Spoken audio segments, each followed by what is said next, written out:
how do you write vivid and detailed descriptions as an author? Well, today we are going to hear from Stephen King himself on how to get better at description. But Stephen King gives us an outline. And once we hear from King, I'm going to give you guys practices and exercises that you can do while at work, while driving in the car, while reading, and many other things that can help you build the description muscle all throughout your day. And so let us now hear from King on description, which will help us launch off into our deeper analysis. Description is what makes the reader a sensory participant in the story. Good description is a learned skill, one of the prime reasons why you cannot succeed unless you read a lot and write a lot.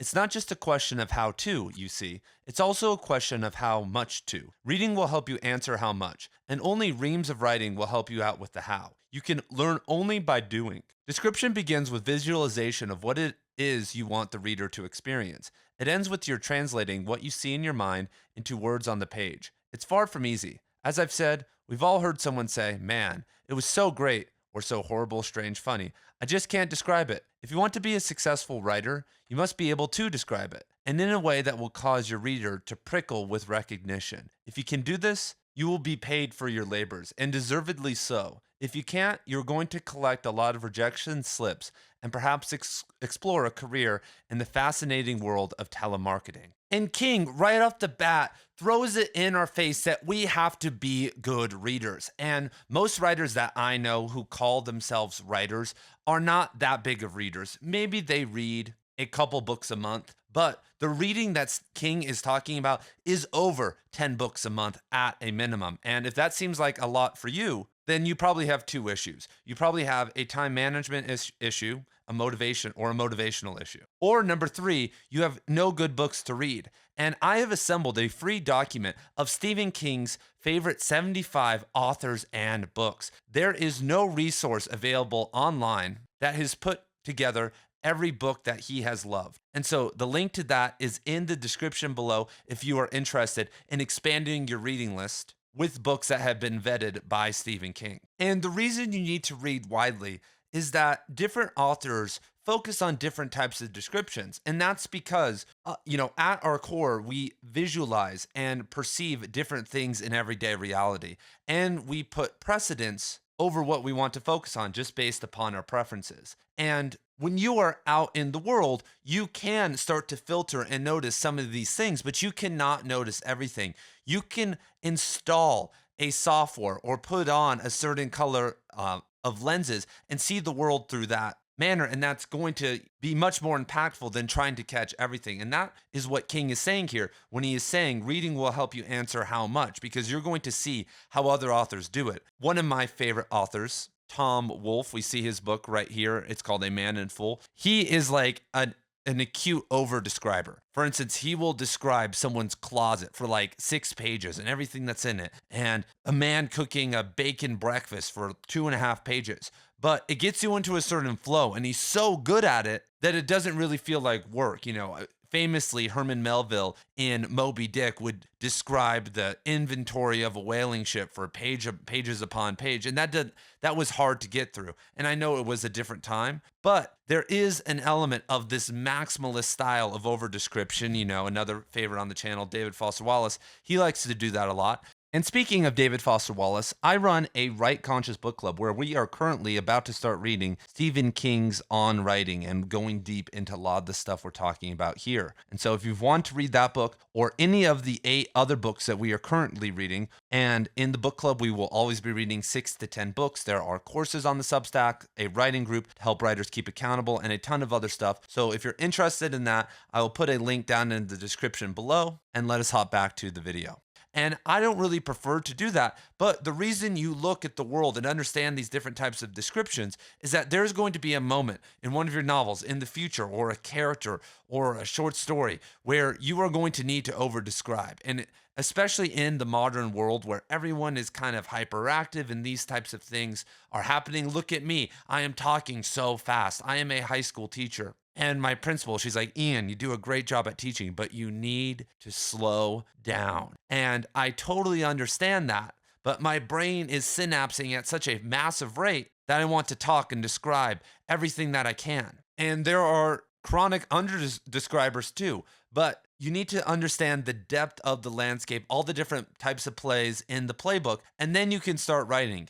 And that's where you work it out. You can see what you are generally good at and develop skills and gain XP in certain areas of description. But description is more than that. And this is where we kind of get into some of the elements I was talking about earlier, which I think King doesn't really talk about, but which I feel very strongly that you can improve. So he says that description begins with visualization of what you want the reader to experience. But a lot of people have aphantasia, which is the inability of voluntary visualization. And these numbers are going up. Less and less people are able to visualize, for instance. Like, can you close your mind? How and if you excuse me, if you close your eyes, how well can you think of this book and picture it in your mind? And there are certain levels to this. And this is actually the key. If you look over here at my standing writing desk, I have the chakras over there. And when you get into yogic meditation, which is different than mindful meditation, you sit and focus on the breath or certain pains in the body and you come back and yada, yada, yada. But in yogic meditation, you focus on certain objects. You try to visualize the chakras or other things as clear as you can in your head, and you practice for thousands of hours. And eventually, and as someone who has practiced yogic meditation for over a decade now, it does become more clear. And this idea, and so if you can't see the picture in your head as an artist or some of these things, then how are you going to transmute it to a page? This is a learned skill. Obviously, it is talent based. And I believe that people with aphantasia, most of the time, are too connected to screens, aren't connected to their soul, have a certain type of trauma. And it's a practice issue. And so description starts with this, because if you were sitting at your desk, you were thinking of something, you were seeing images in your head as you were writing. But once again, the more clear that they are, the better that they go. And this is why a lot of people resort, especially like guys like King, to smoking marijuana or certain drugs, because it actually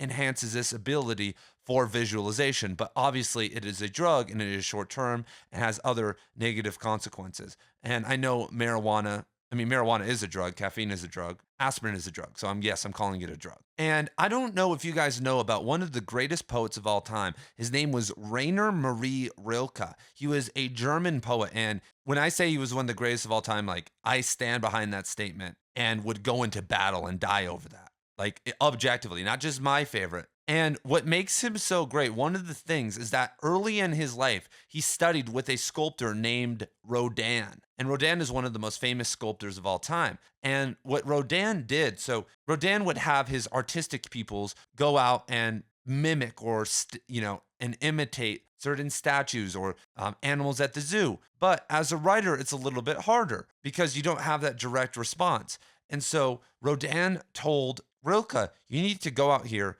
for months and just stare at certain objects. Don't write anything down. I want you to learn to see. And this is an ability that goes all the way back to paganism and shamanism. I'm pretty into shamanism and into paganism.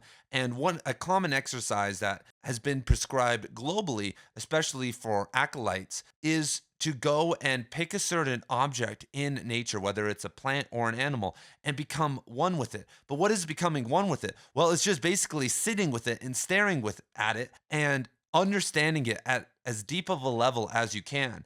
And eventually you can become, through imagination, or, in their opinion, like in objective reality, a raven, a tree. Because if you sit with the tree for thousands of hours and just look at it, try to think what it feels like, understand its different elements and how it exists in the form, in the forest or wherever in this present moment, you can make a lot of progress. When, like I said, thousands, hundreds of hours.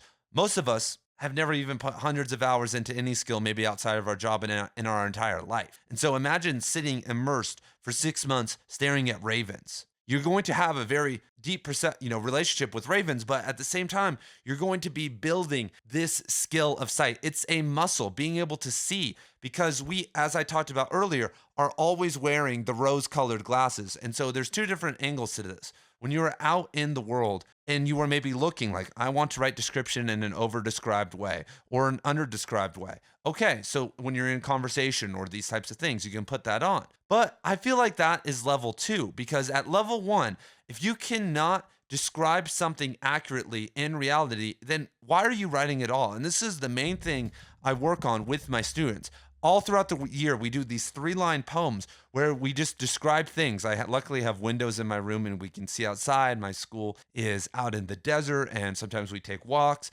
and we focus on. I'm like, if you can't describe something beautifully or well, an object in this room well, then why the hell would I want to read your essay or even a sentence about some bland topic? Because you're going to bore me. You're going to put me to sleep. And a lot of authors skip this step. They can't describe something well, but the ability starts with you being able to silence your mind, remove all the filters, and see the object for what it is. And Rilke said that if we had the ability to see angels or see God, we would instantly die because we have all these filters and this fear and love and all these other things that get in the way. But if you actually saw our metaphysical reality as what it was, we couldn't handle it. And so, not to get into metaphysics, but you guys kind of get the point. And so that's where description starts, is that can you see these things accurately? And once again, some people are talented at this. And I think a lot of writers are because of just their introverted nature. They are observing a lot more than speaking or acting out or spending a lot of time in nature or these types of things. And so, okay, cool. But now let us jump to the desk so you can study, you can write. So we have the common prescriptions. Well, I just gave you a very unique one, which is to learn to see, to really focus on objects, and even just writing about certain things and trying to make it as good as you can. That's a pretty good start. I'm not asking you to go and look at a tree for thousands of hours, even though that would help. That would probably be the best thing you could do for your writing, honestly, is getting outside and doing nothing. That has always been my prescription. But once you read and you're writing a bunch, well, how do you visualize better? And I'm going to give you guys some tactics now to be able to do this.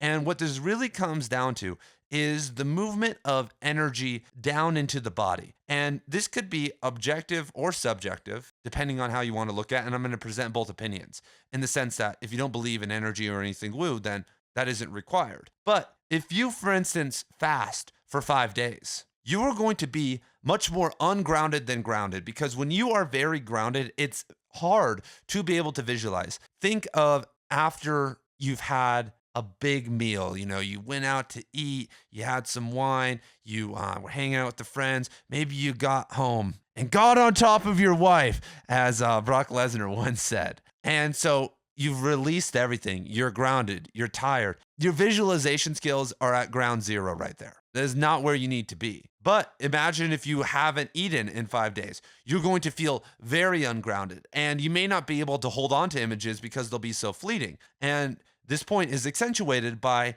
the multi-millennial history of fasting for vision quests. Most figures in the Abrahamic religions, Muhammad, Jesus, fasted, but almost all pagan religions do this, and people still do this to this day. My sister, in 1 week or 11 days from now or so, is going out with the group she is a part of into the forest, and she isn't going to eat or drink water for 5 days, and she's going to have someone watching over her 24/7. Or, near in the vicinity, not getting too much in her business. But it's a vision quest. They're going out there, and she's basically asking for visions, asking for clarity about certain things. And this is a very common cultural, pagan practice all throughout time. And the same in Buddhism and Christianity, fasting and these types of things does bring a certain sense of clarity. And so changing your diet, eating less grounding foods, fried foods, super heavy meats. I'm not a vegetarian or a vegan, but meat does create a lot of grounding. And this is why writing in the morning is actually better. And this is why yogis and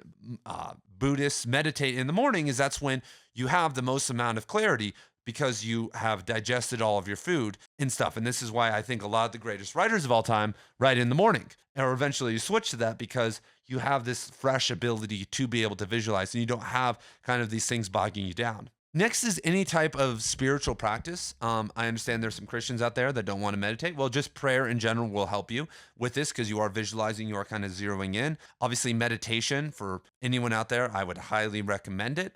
And yoga. Yoga actually is a very good way, or body weight mobility, if we want to call it that. Calisthenics is a very good way of actually elevating the body, because it's very movement oriented and you combine strength and flexibility. And a part of that actually is inversion. So if you even just put your legs up the wall for 20 minutes a day, your visualization ability will be enhanced. And this is, you can't scientifically prove this, but this has been in yogic literature for thousands of years, that inversions help the ability to meditate. And I have wholeheartedly seen this because I sit in a headstand for at least 5 minutes a day or a shoulder stand for 5 minutes a day before my meditation practice. And if I don't do that, my visualization skills go down 30 or 40%. And so it's good for your body because it helps you just relax and recover and stuff, but put your legs up on the wall for 20 minutes and read a book, and you actually feel better and be able to visualize for descriptions better. So there is a super meta hack for you guys. Another quick thing I would recommend is reducing decision fatigue throughout the day.